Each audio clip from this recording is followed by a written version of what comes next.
Thank you for joining us on the program this hour. I'm Layo Adegoke. We begin in Ghana, where a 4.0 magnitude earth tremor has rocked parts of the Greater Accra Central Region and their surrounding areas. Local media reports the incident took place at about 10:40 p.m. on Wednesday night, occurring 3 times in the space of 10 minutes. There are also reports of people running for safety in open spaces as houses were shaken. According to the United States Geological Survey, Accra belongs to the most seismically active region in the Western African region.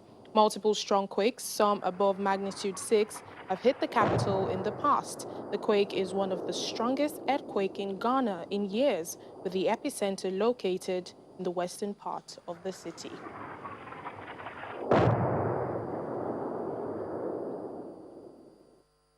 Well, Daniel Dadzie, Joy News TV correspondent, joins us now for more from Accra. Hello, Daniel. Thanks for speaking to us. Hi, Lion. It's great to be here. All right. Firstly, let me ask you, did you also experience this earth tremor? What was your reaction and also other residents? So I actually do very early show in the morning. So around 11 p.m. When this earth tremor was felt, I'm usually asleep. However, I got so many phone calls within that period. So I was, woken up abruptly, I should say, not by the tremor itself, but more by the reaction. I immediately went on social media, and the entire social media was awash with conversation about the earth tremor. Indeed, people were calling it an earthquake at first. We had all sorts of individuals from as far as 73 kilometers from the epicenter of this particular earth tremor, which was about 500 meters away from the coast of the city, just in the western part of the city, as you described in your intro. And there were people talking about it from 73 kilometers east, so roughly about the same distance west of this particular tremor. And people were asking, I must admit that a huge section of the conversation was more comical than educational, with people likening it to the second coming of the Lord Jesus Christ, and people finding ways to lighten the atmosphere after an event like this. But it was quite serious. That a lot of people were concerned about the occurrence. Well, we understand multiple strong quakes, some above magnitude 6, have hit the capital in the past. So does this mean Wednesday night's incident wasn't a surprise? Wednesday night incident is not the first that we have seen in recent times. Last year, in 2019, we recorded an earth tremor between a magnitude of 3.0 and 3.2 that was also felt in many parts of the city. But I must say that according to the records of seismologists in Ghana, the last time a magnitude 6 tremor or earthquake, full-blown earthquake, was experienced in Ghana was on the 22nd of June 1939. That's when we found a magnitude 6 quake, which sort of destroyed buildings and split the earth in very significant ways. But for magnitude 1 to 3 quakes, this year alone has seen about 50 in Accra. Pardon me, the specific number is 65 from seismologists here in Accra. However, these earth tremors have not been felt by the general population. And so, yes, the earth tremors themselves are not a surprise, but earth tremors to this magnitude really came as a surprise to most Ghanaians. All right, just before I let you go, it's a natural occurrence, that's the tremor. But what are experts saying about the impact it could have on the topography of the areas hit? So a bit more information about the particular earth tremor that was felt. It was a magnitude 4.3 earth tremor on the Richter scale. It also has an intensity of between 5 and 6. Now, Lyle, what an intensity means is the number of shakes that are felt within a particular space of time. Remember, these were 3 earth tremors in rapid succession within a period of about 10 minutes. The largest of them was the 4.3 that was felt, that was recorded by the seismologists here in Accra. What they say is that the impact on the topography depends on the topography itself. So what they say is that if the area is rocky, then it may not be felt. All right, Daniel Dadzie, Joy News TV correspondent, joining us there from Accra. Well, about 200 Nigerians have been evacuated from South Africa after being stranded in the country for more than 3 months in the COVID-induced lockdown. On that Air Peace flight of families and individuals who came into the country for various reasons. Notable among them is the Esama of Benin, Chief Gabriel Igbinedion. The processing of the passengers for flight readiness took most of the day, but Air Peace flight APK 7661 eventually took off. The processing of the evacuees began at Nigeria's missions as early as 4 a.m. local time. Luggage was quite a lot, but many were just glad to be heading home. I actually came from my graduation, which was scheduled for March, and as soon as I entered, the lockdown started. So it was a little bit difficult. I was jumping from one house to another. And I'm just so grateful that eventually we are being evacuated to Nigeria. At the OR Tambo International Airport, processing of passengers for the special evacuation flight lasted hours till about 3 p.m. local time. Quite strenuous for some babies present. For some, it's been a hectic 100 days. Yes, it was hectic, but I'm really happy going home right now. When you say hectic, what was it like? I didn't feel like I was sick. And to be fair, I'd expected more from Nigerian embassy. Leading the many mission officials present were Nigeria's High Commissioner, Ambassador Kabir Bala, as well as the Consul General, Mr. Godwin Adama, to supervise the process. It started well, and I believe it is also going to end well. We will thank the government and the people of South Africa for the cooperation they give to us, and also to thank Nigerians that have been evacuated for the cooperation and the spirit of can-do that they have shown. And then we pray that when they go back home, they will observe all the protocols, and as they have observed the protocols here. So by and large, I think it's been a very wonderful but very tasking exercise. The Air Peace flight APK 7660-61, which brought back stranded South Africans from Nigeria, is built to stop over in Abuja before Lagos. From Johannesburg, South Africa, Betty Dibia, Channels Television News.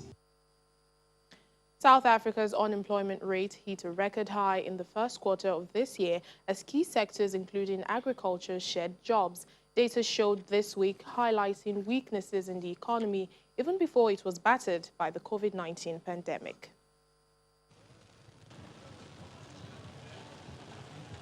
Africa's most advanced economy was already in recession before the pandemic hit. And so at the end of March, authorities imposed a strict lockdown, further squeezing businesses and consumers. According to a quarterly labor force survey by Statistics South Africa, the unemployment rate of 30.1% was up from 29.1% in the final quarter of last year. The survey stated that there were 7.1 million people without jobs in the first quarter, up from 6.7 million in the previous quarter. Under the expanded definition of unemployment, which includes people who've stopped looking for work, the rate was 39.7% compared with 38.7% in the previous quarter. With no significant government support offered during the lockdown to the informal or unregulated sector, which according to the World Bank provides employment to 25 to 30% of South African workers, the impact has been severe for many. Looking at how much space we have in the salon, and looking at how many people we can have in the salon, the working staff together with our clients. So looking at that, we had to then have our staff will be working according to shifts.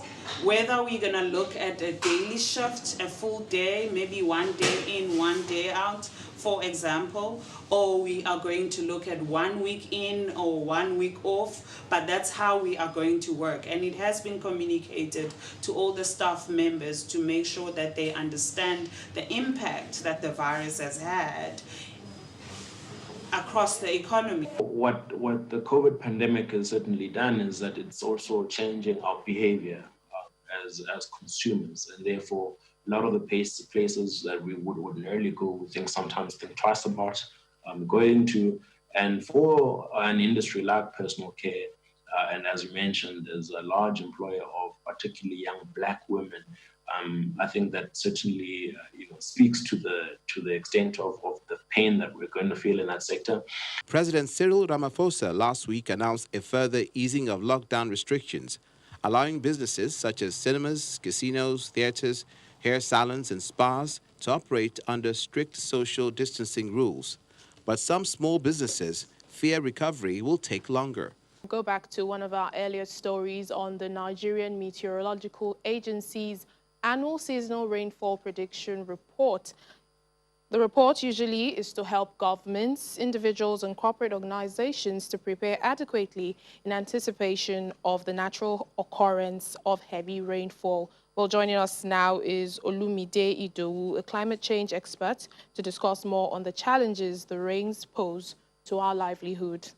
Hello, Olumide. Thank you so much for speaking to us on Network Africa. Yeah, thank you for having me. Good afternoon.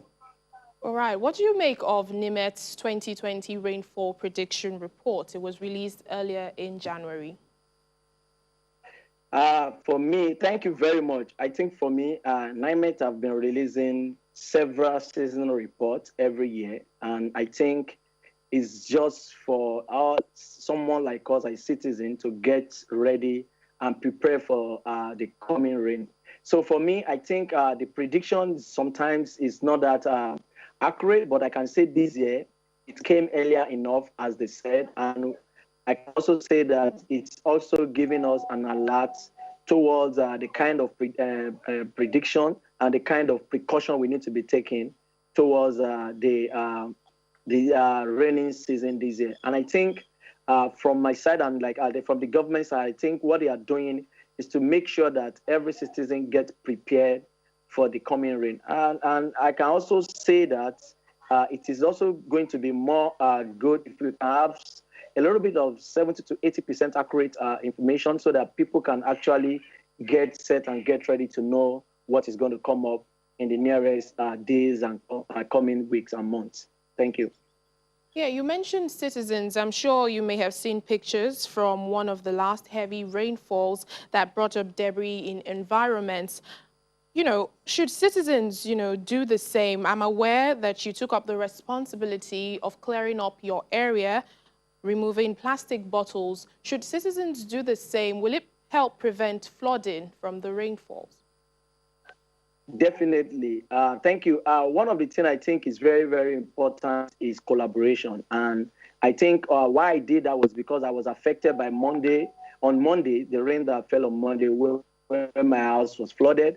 And I think it's going to be very more interesting for me to do what I preach. So I decided to take it upon myself to clean and do a little bit of clearing from all the canal that is actually in my area. And I think all citizens should start looking at how they can take responsibility. I am not saying that government should not do their part, but as a citizen, government is not staying where we are staying. We are the ones staying in those places. So it's good for us as individuals to take responsibility by making sure that our environment is more clean and sustainable so that we can have a sustainable city that we can stay. So it's everybody's collective efforts, everybody's responsibility to take this challenge and make sure that we also get ready for all the prediction they are telling us. So I took that up, and I was able to gather some women and friends that were able to help me to do the clearing and stuff. So that's how I was able to achieve that, because I was actually affected by the rainfall that happened on Monday.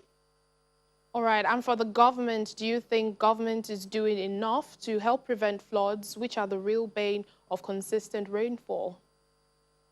Okay, I would say it's 50-50. I think it is high time for us. I'm not saying COVID is not a big problem, but it's what we are facing presently. But we should not divert our attention to COVID-19. We should start looking at the immediate effect of what climate change is going to cause. Also, government should start looking at how they can start collaborating with civil society, with different organizations, cleanup organizations, and recycling companies to start looking at how we can take care of our drainages, and how they can also make sure that they put all the agencies that's responsible for cleanups, that's responsible for our waste management in place, and they should empower them more so that they can do more. So I think government should start looking at the strategy to make sure that they do this, because Lagos is a sea level rise city whereby if we don't take urgent action now, it's going to eat more deeper into the to the vulnerable, both the women and children. So I think government have a lot of role to play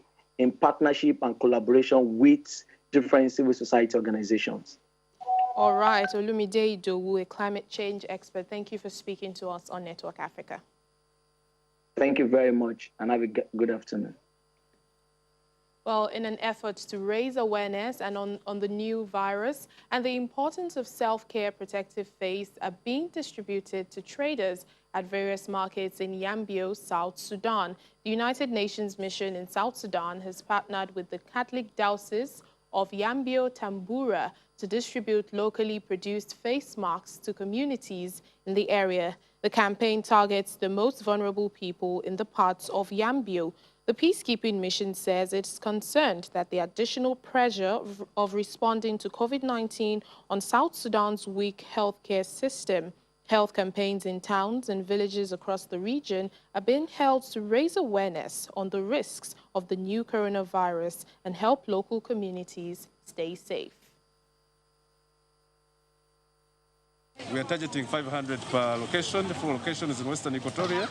And we are now here at Pazuo Market, which is one of the suburbs in Yambio town, where we are distributing these face masks, targeting the communities in the market. Majority are women, and these are just to help the population or the women community here in the markets who are vulnerable of contracting some of this coronavirus, COVID-19.